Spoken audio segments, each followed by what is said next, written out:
بسم الله الرحمن الرحيم. إذا وقعت الواقعة ليس لوقعتها كاذبة خافضة رافعة.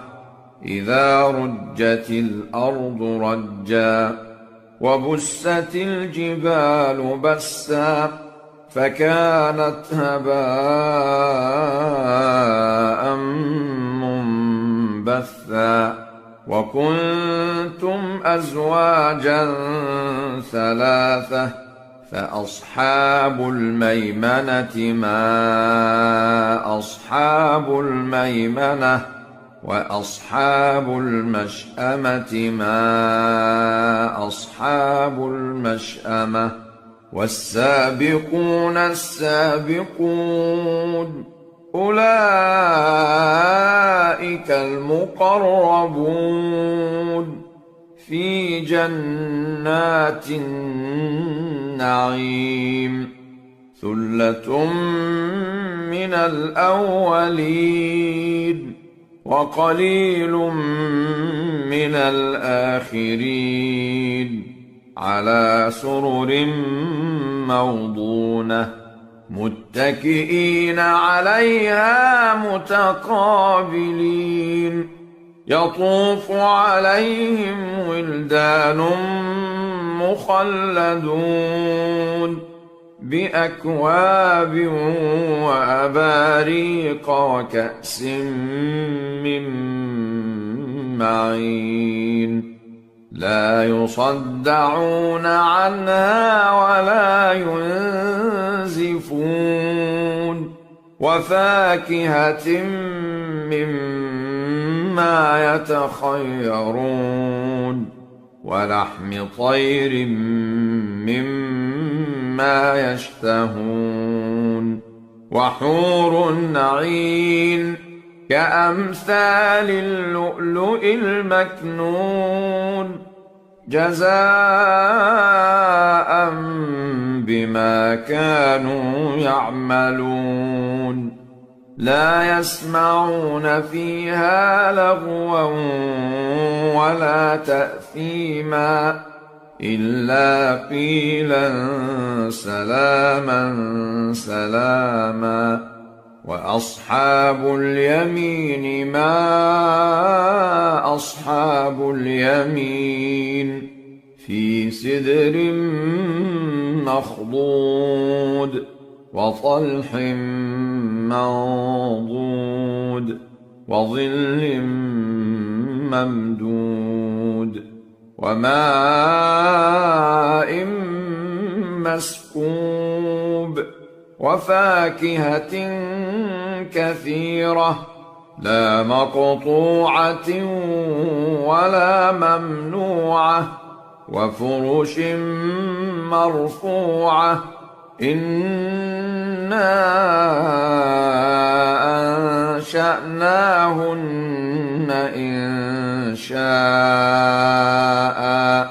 فجعلناهن أبكارا عربا أترابا لأصحاب اليمين. ثلة من الأولين وثلة من الآخرين.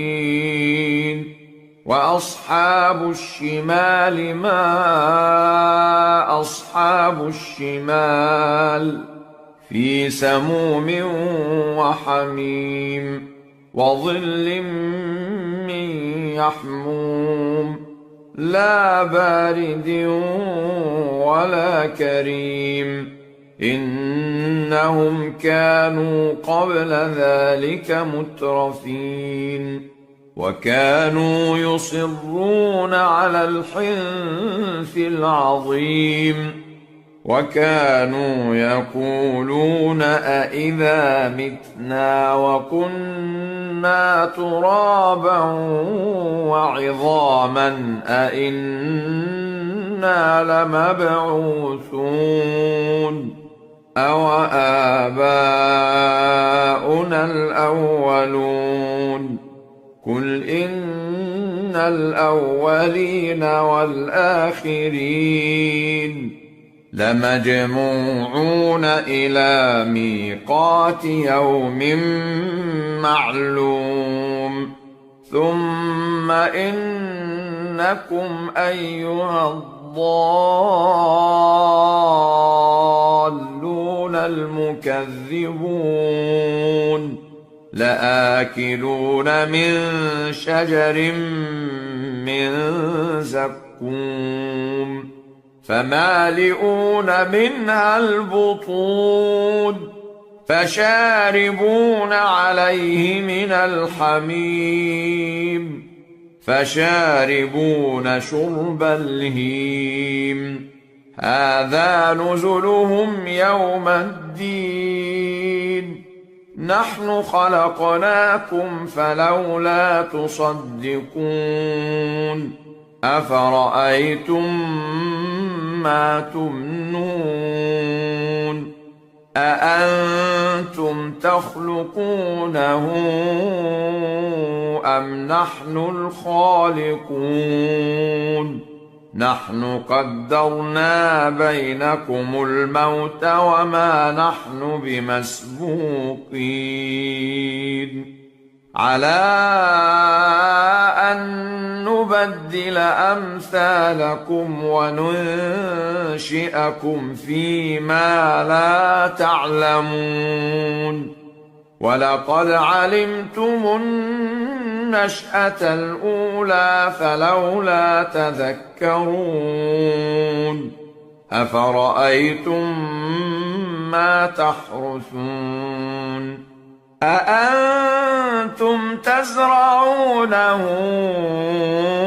أم نحن الزارعون لو نشاء لجعلناه حطاما فظلتم تفكهون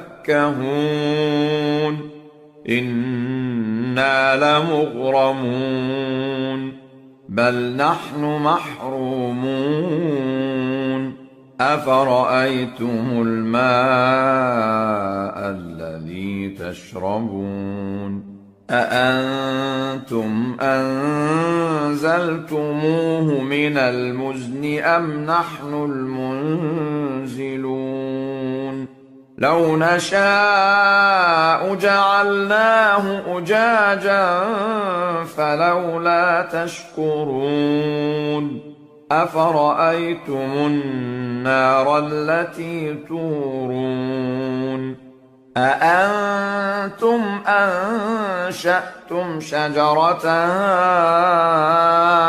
أم نحن المنشئون نحن جعلناها تذكرة ومتاعا للمقوين فسبح باسم ربك العظيم فلا أقسم بمواقع النجوم وإنه لقسم لو تعلمون عظيم إنه لقرآن كريم في كتاب مكنون لا يمسه إلا المطهرون تنزيل من رب العالمين أفبهذا الحديث أنتم مدهنون وتجعلون رزقكم أنكم تكذبون فلولا إذا بلغت الحلقوم وأنتم حينئذ تنظرون ونحن أقرب إليه منكم ولكن لا تبصرون فلولا إن كنتم غير مدينين ترجعونها إن كنتم صادقين فأما إن كان من المقربين فروح وريحان وجنة نعيم وأما إن كان من أصحاب اليمين فسلام لك من أصحاب اليمين وأما إن كان من المكذبين الضالين فنزل من حميم وتصلية جحيم إن هذا لهو حق اليقين فسبح باسم ربك العظيم